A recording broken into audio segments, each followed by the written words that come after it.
hian thu kan chiaranga Galatia ungru chang som panga thu hi siam tharle na lo chu sertan hi emma ani lova sertan lo po emma ani heklo tile Korin thon ni punga chang som sai thu hi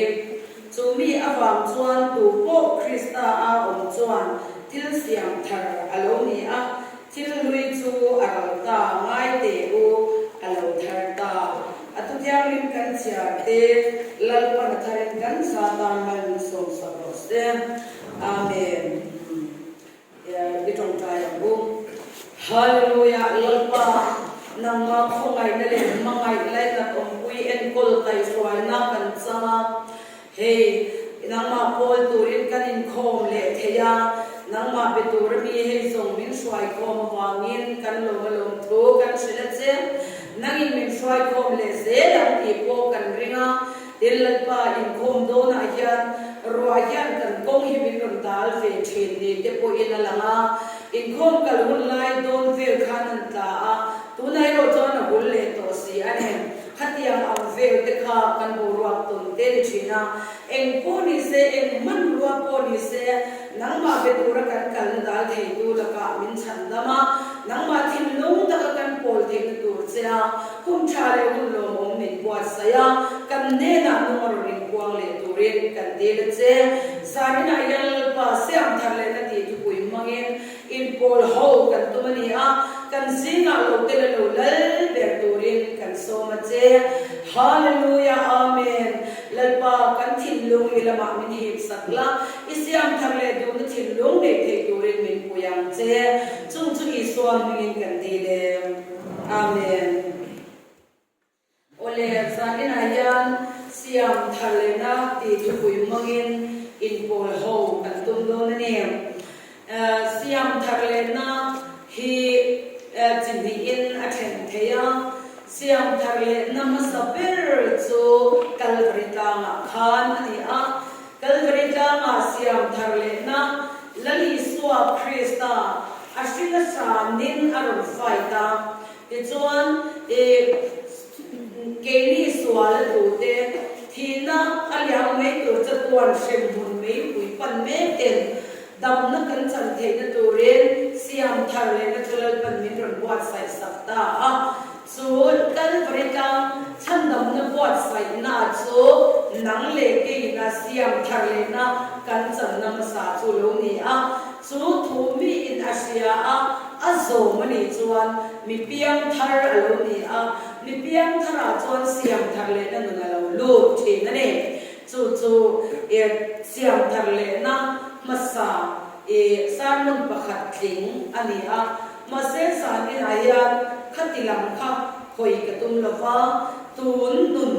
siam thar le na kan chan to nu a siam thar le zel kan ngai na lam he sui kan tum do na ne ole sui mun to khop me pian thar tu hi apoi mo poka siam thar le na kan chan to nu a hian ring tu te hian siam thar le na ngai reng hian mun kan mang thi na ni ti hi kan in siam thar le hi ngai em chu nun chu kan in se follow ani chuan ring tu in siam thar ngai lo chuan tharau thar pol na thar a chang thei lawa chu apoi em thina chu wang chuan ring tu tung chhokal to voi kati farom to pian thar to te reng na kan mo chu siam thar fo ani tat me ne chu ta chuan midam takhian siam thar le hi ka ngai ani ti du na thin lung kan nei lawa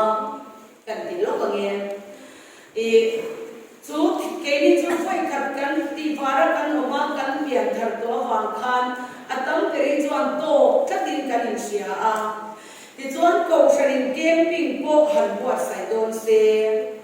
alo turatan yan ke chu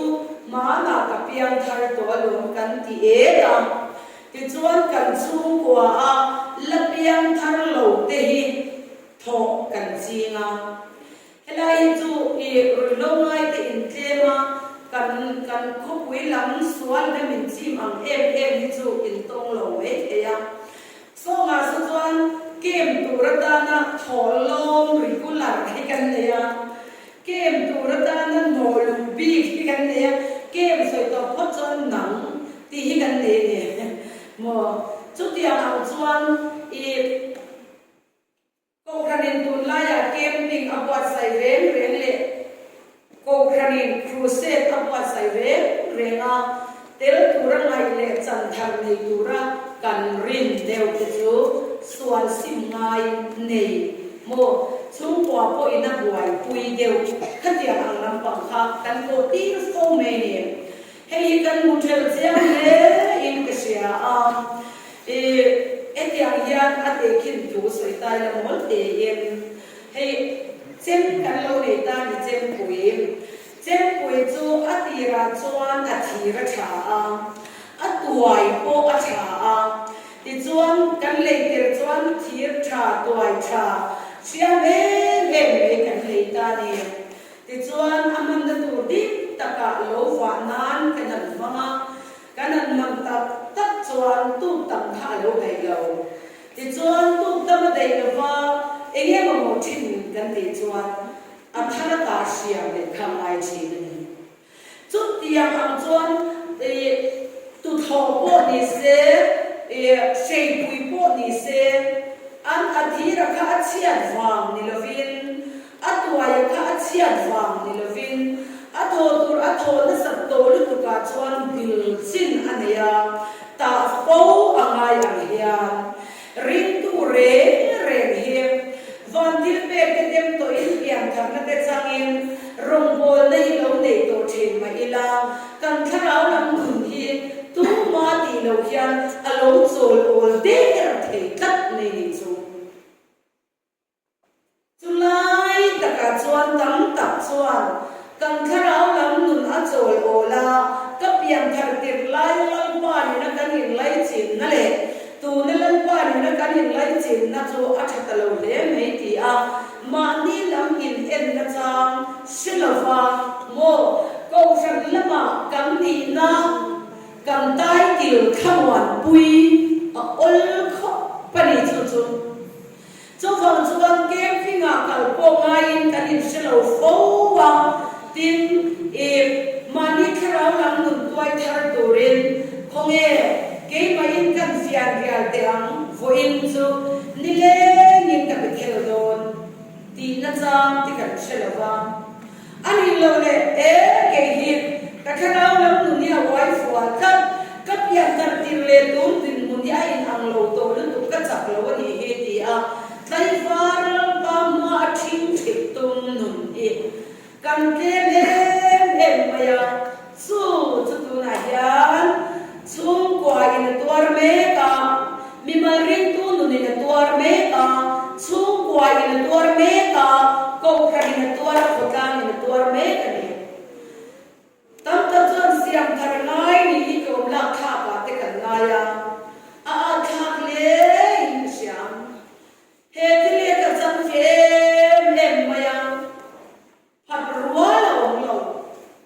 mang deu chu cùng thum về là kal to sinot kani na dai tila chuan sinot revival speaker kania kan ko frana Sunday school zir tir tu kania Sunday chonu tu soi tu kania mo ni na chi sang ka min bel treu pe ni committee peng te a ko kan ve chi committee a nin ta peng sang hi ka ma tu kania mi te chuan bithang pui chu sinot revival speaker ani an ron ti ang mo ko ran me chi committee ani an ti ang katai ti la soi don chuan ti chuan ani lo le Sunday school zir tir tu Sunday chonu zir tir tu an ron ti don ani a fan ti chu som chu katai ti la ni tat me ni chu ta fia ma ka chan chu pathian chu kan ne na a ron in thuang le ta ang so pathian chuan kong tum awa man min tirang khan min ro ti le ta ni so kong tum a aw turin ra ka au na tur thu so ma som te bin pe a kan kala ka han au do ne mu ni ka ti ma se au le lo chuan ke ma hian pot bet tu enge ka nei ti chuan ka le tai ti khan na dai nei ni chuan program me che apo committee kan ni ve to alo sno revival speaker kan ni ve to alo lalpa kong tu au tu bi kan ni to mb kong tu ma bi ngai kha le lo tu han soi chiang cho ka tar po a to to lu ka sa kha to lo ka ti ni chu se ta na wal phom nan cho ni chu ka soi ti chuan ka au tu ta lo ni chu au sia cho lalpa kha au in min om puya min shwai lai chuan kong tu ma ka awa ni sa na ka soyang khan kan tuan so la kan in chunga bazara ka kalalang pa yan soi tu re soi se lo hi min pe a ka au bura ka soya ka hali lui dum thina ma se mo ma de mai cho he ka tai ki khan lalpa min tir na ka alo dal ta re mai ka in simia lo ma au na tur tho oi ni alo a oi ni na lo khele ta lalpa ka sak to zo sa ye ani thelo em a hem ke chu kan pastoram milim no kan ni lai khan hem ke chu kan zir chu to ni lo mi ke tia lalpa cho min be chun zom to la ngoi mai huna lo kan le shet ta le soi tu rao tu bok lo khenga voi thom ka sen ta ni chu voi thom lalpa ka dai ki mga kan ni na mga lalpa ka do dal china chon ka tia tan moi lo ka sia ta ta bangin lalpa chon moi tam ma me ni tha an lo ve kha tam an liam ma chuan enge lo khen ta ti chuan he lui christel ba ngai ta ka mai kha amma sia ka pasala dam lo tam do ina ka kal puya akal pui tu zo ka sai ngai min ti dai ni chulan pa ro pui ro se lalpa chui na min sui na kan ka bang bo lo to ka ke chuan ka pasala dam lo ka kal pui ni sia min ha me na ka kala lu lo om lian na tu ka kal te chu alom no funga ikala pu me na sin nang mai sai ngai ti ta dai maya mo ro kal tong trai le ne ka ti ma se mo kan tong trai ta ni chu lalpa chu sai lao me ma thing lo so zo kan bia chuan ang lo tong ta ni chu ta chuan nge amang sia du ra ta ka chon chuak sia ka chon chuan na man wa chu ka thun hian na ni panga nang ma tu dam ta ma ka li tu ma ni ti zong ni chan na ka mu ni chu lan pa ro pi ro se kan ram ring tu ti singa chu chu ami khwal lo ne ma soi ro ti in lan pan min la ti sui le nga zari na ko yan mo a ta kin ka soi do he ko na yan em dai til po lo nei ila em dai til nei lo po lo ni na kan sa vai a ya kan lo pian thai to a la panin kan lo in ne pop to a kan lo lem kun to a lan lo po tu kan ni amo ko kan me pui zinga kan lo tel to po ani the su ti ya ma kan nom nuwa chon no lan pan man a po lang ka po the lo khan a lo om the ya lan pa chuan du ra ta ka chon chuak sia ka chon chuan na man wa ta chu mi to na ni ma ma ti a zalina po yan ke ni unau sa singa ya chon chon ni khwa lo ka ti he khwa yan thai kan jinga ti ro kun na tho kan ni kan ti a kan fe a na kan tho ka chu na kan tho le thai mun kan te te lo kan te te so ela ta ne kan man ta lalpa piak pe lo na kan mang ta be me lalpa piak man lo na kan mang ta be me kan huang khai veng tu hi tu nge kan huang khai lo than ti tu hi tu nge le chu mai ni lo ha tak le rin ta ka thop thei tu ra min siam tu hi tu nge le mo chu chu li tu lai kan ram sal ta mo chu tuan kan va tha ding ru kan va ru bur bur to lo wi re me de suala mi kan sia tam mer chon kan lau tha to ni tin pia ni na kan cham chin de me chon chung suala ka chon him hi kan tum ve tak kan him ye ko kan ma se chu ti chung chuan len pa thero ke ma ni nu ro lim puang thin le min swai thin tu nen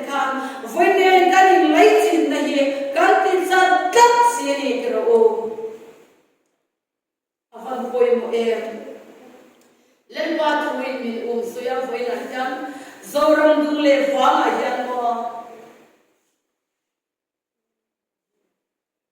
mal som tu ain mal som na kan guai puya mal som tu ain mal som na kan thanga voi ni yan kan tharau lam nun hi achak thelo ni tina bi kim helai pe chu bia india han tlang sang sia kan in na ain lat ang renga in khom lo kha mi ring da na tang chuan in fiat thiam em a ol em mai le mala zanina te ko ya hey ai tlem te ko in khomila akan kal da ko ngal sia mo suna na kan to khasia ti ngai da om lo ni kan ti ni le da na chuan thiam nin chan ti ra avan dik te lul em ke ro ma se mo van da na chuan let ba chlo trong ta se en tin ne rom tiang le kam kamin pu kami ti chuan en tin ne min ti man som na ka pe ke ain kamal som na an kwai puya ke min po tu ri lo kal man lo ti lan pa hi alo trong ta me nim le za ni na yan ole chu nun chu nei tu kan ni chu kan nun na tang chuan za ni na yan pan siam thar le na chang to ren nang le ke hi min ko siam thar le na chang tu yan kan in po sai do ngem ti ro cho ke ma ni thu ani do do ne Zarina lalpa foka lalpa bia pol man lo de lo mai ro nakina chuan enge kan ma ayalo don kan semia lo dia lalpa chuan min pol thara min siam thara dua hum cha le hun lo hum min pe ani he kan hum cha ti man kan ta cha kan shrawang ti ka pan out ta em trao siam thar le na mamolo tu ma kan om lo fa tin tu na yan mu the ko te in sola kan tu lo ani me ma se so yang khan tharau la min ram lal pa ne na le du lo hi siam thar le ngai vek ti chu tan ne lam pa ne in lai chin na thar ne lo zong ma som ten kha o in ne tu ang siam thar le ngai vek te kan ne chu ni tu na po yan ke ping po siam don ta ila tamma ta chuan ke chu ka piang thar to lo kan ti ve ring mo ta ma selan pa ne na in lai chin na thar siam le siam lo lam ngai to si lo in kan oma to na yan helai chu lo ta cha ila song la ya song mun pui la ma chuan kan nga me ma kem siam le rong bo tu kem poi ti eng ang mai la rong bo tu lam chu ol khat duty tu rai ngai khat kem ve lo don kata in sia i kan ban nga he swari aman thiam em churi rong bo tu kem dia ol khat kem ping ko ran na siam don lu tur chin ram ri chen mau i kan ne ya he kan kharau kan bel ma ani asa ina yan sumila ka chang chuan kan har hi aya bia ina kan chang tinge kan saka kan in siam thar se lo chuan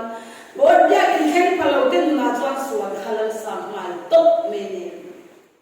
ole chu sore ti chuan samsona enta ila samsona nun kha enta ila samsona chu pathianin Nazareth mi ni turin siyama Israel fa ta Filistia mi la ka chandam turin buat saya ni masala samsuna chuan a om na tur mun lova a om delili mal chum chu a be o zani na ya samsuna hi delili mal chum a kan to thok tera ke ni chumo kan phai wa te kan zawa te kan to ra te kan ni som na hian lan pa pula to ya kan to thua sin poi mo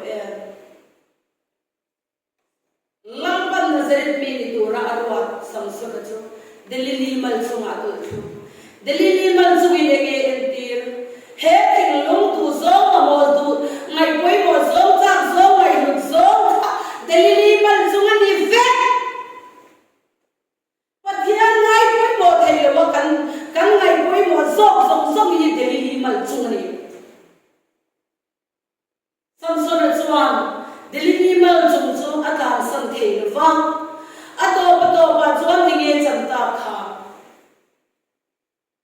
katia samson hi ahwai katia tuna mi pa lo in khom zo song hi delili mal chunga khan nu ta ula in sam te kha han phiari na kwan ta te kha nan ta se la khale samson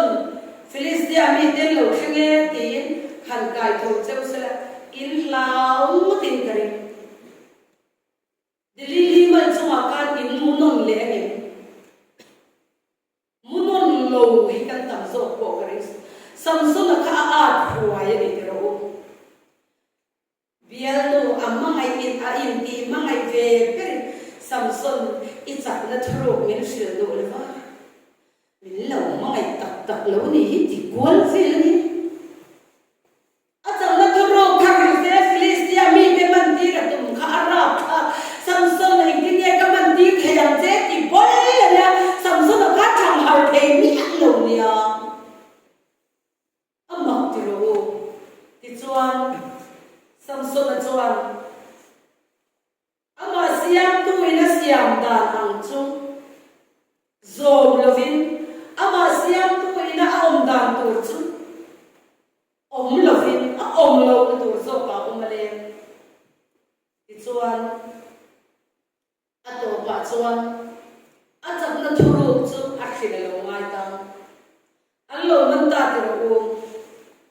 an mana samson mi cha mi wai sen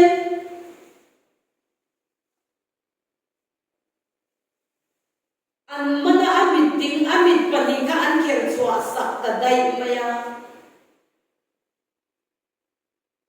asam zong zong an me sa ka sarwa in an siama ma chu en nom chua na nan hang ta ni avan rap kha em ole chu chu ka la chua do chan chu mo pathian mi kan ni do nuwa pathian ni na ram chan tur le ako kan en kol tur te khotan din en kol tur te chom kwa en kol tur te a min ko chua min buat sai do nuwa hian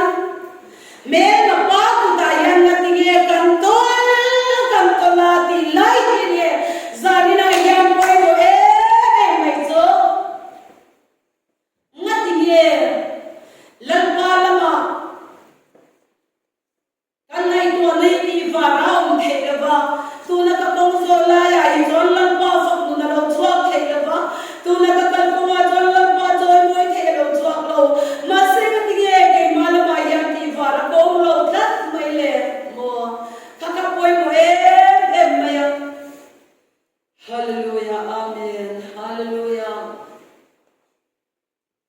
samson na chuti chuan na thuta mo samson na chu a thuta der mai masemo siam tharle naklut na le poi mo na chang tu ni turin along thole lai aro pui le in ksia samson na chu mit king nian kher chwa sakta amit king nian kher chwa saka ti chuan enom chuan na an shwaya ni ma sela samson na chuan ma kai tu no pang te kha ama kai tu no pang te ne na kha he in he hol do tu ban he mi han ngem tir te kamit king ni pu ba la da tu ko mi ka son ter ti kha ri ro om ve ta no pa ma kai tu ne na chuan he ban do tu he mi han ngem tir te ti chuan no pang chuan an ngem tira ti ro ta chong trai le ro pui apoi mo pring tu ta ni han apoi mo top me ni chu samson na chuan all pa ka pathian kamit king ni phuba hi minan laturin minan siam tharle na khomai takin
siam thar kan ngaya chumi pia lama chuan kan lo thua kan lo penga lalpa ti tu lo da na kan lo omani ko ya mak deu ngai pathian thin lo mi ring lama lo om chu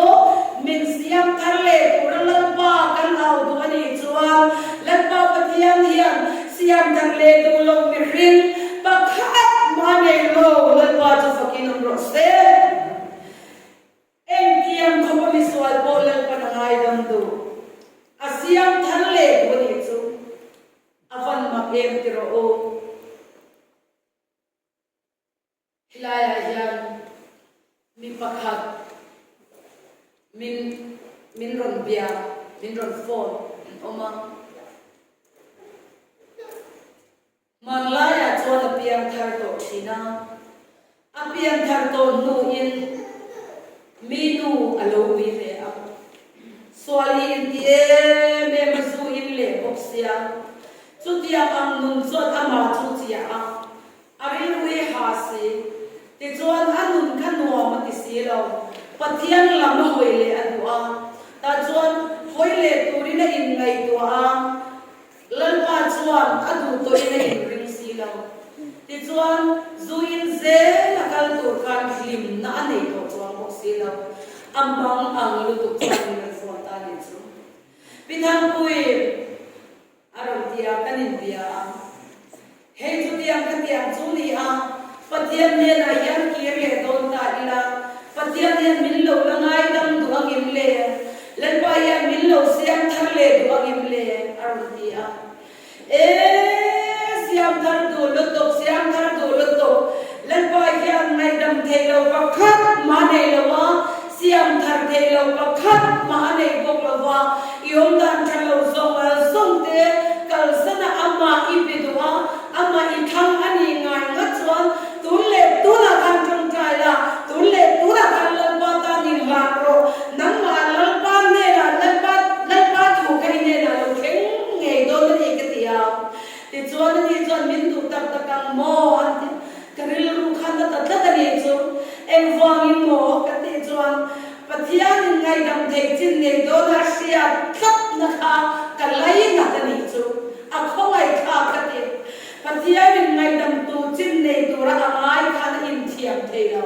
ma se an ti ta ale ni kam chung trai ve ro yang yo sa ni na chang ti a asu in den ban sana lalpa an a wa thei do bin lalpa an pol smo pathian ya ni re riau thei lo ni thum man le ka chung trai ya chuan bible tu magina ron bol an ne na nu na in puanga alo lut tu kilo kala kanin chi bai lo ani chulal pa ro pui ro se voi ne ayan no kallo pian thar to kallo pe ni po yen lan pa chuan ane na ki ra ma ne na le tu hian nang le ke hi min khi re na em ti ka nge ka fo he lo ki rang ti e min nga re ni hallelujah tu dia ma amma akir le tu ra siam thar le na du tak tak tur tan ro chuan chu du tak tak khamai ta lai so chuan thil long kong khar ki ka thrau thiang le mi gentle me na ya polai teu phung thu teu me ya thrau thiang le mi polai teu phung thu teu me ya mi tu lo chung te ti lui ve ngai lo fa mi an tu than na fi tak zau mang ya na pol thina chu be thil long kong khar ron ki ka ti chuan mi in lo lu ta che ya hom du chuan na lu ta a chen thi example in chunga kong in lo khara em ti nan cho in lo e lo le ko ra chu in le ko ra chu mi polai mi phung thu ta ani chuan kong khara ron ki dat takanga lo lu ro iti ma lo chuan voi ni voi tu ron ki non don lo lu ro iti ve kong khara ron homa alo lu dang lo ka ro thu ro iti ma lo chu a ding reng ma ya mi polai chu thun na tu ri ko mo ve le a thuang mo chu tiang ang mi polai chu tharau thiang lim hi nia mi phung thu e me me nia he ka kan thing lunga lo lu do in kong khar ki ka ama pol tu re in khom tu na thing lung min pe a ama fak tu na thing lung min pe a ama pol tu na thing lung min pe a chumi a ke mari lo ka ta chelo pa iso kan ti phal ka chin zela alo che thien hallelujah o chu tam be chu to lai kan so ram hian kharau tiang lim polai na hin tama tak chuan kan fetiam lo ai lai o nam dia ya lo soi du na le chang na min sia tira min nei tira min khal kal la tu na ya ke ni chuan mang la ya Christian te masa kum zamalama lan panami te fai to dan ti mak mo chan phot lo wa chwa tum lo na kan nei china hei hi tu thong in kha khem ko in kan san to na putharau tiang li men kan ne na nungin na to ka chu tak mai chu ani chu polai sia ro dia polai ro chu van rong tak em hom pathian ko ngai sa ra kum ni let kha kan ran ve ni am hom kan han siama chu ta chuan number 4 zu a chi sang sang khan local ve a kamu setan nun rong ka ti drugs number 4 koi tu kan ka du to lo thang pui min pui ro ti min ron pan ni e ka puyang che local ro ka ti ho ma lo kan in pui chu ti amina do to lo na na chu ron sui to lo me ho ni lai khan sang na safar na khan tak me oi an lai na kom thei lo tu ka su me khan ho chuan sual se ya chiam tok me ni chu ang tu ma tu lo mo nei le tu me na ngar ngat chu se ta le patian ni an lo na ni thara tiang lim te chuan heta onam ma dia ina ron soya kan tu asom thei na ron da kan tu lo asom thei lo vina kan tu asom thei kan tu lo asom lo tu rin ko dam dia ron da ti ma mo chang te chu khoi mo ka ra lo bok ma se atra kui chu thara tiang lim kan ne ra tu soi na le kan thin lo ko kha ra ron kip na a chuan odam dia ngai tha kuluk ma ta ngai tha lo tu ta na pal zam te si yan alo ri thin na ni cho hallelujah avan huem de ro zo dam dia local zon mo nang le ke min siam thar le adwa min din thar le adwa si min so me kan thin lo ko khar ye ki me kne cho nang le ke local ka che le pa isu lo lu ro kan ti lo chuan tharau thiam lim hi welcome to nei lo vin lo lu do lo cho wangin kan tu na mga kan lo do ra kan tu na mga ke mani na kan tho tir phal lo chuan tharau thiam lim hi engkim i thei pathian ne na ta local mani se eng ma ti lo vin athu le the cho wang chuan sa din a yan lan pa chuan siam thang le na chang tu re nang le ke min ko wa lan pa la ka kan lo in tha da to na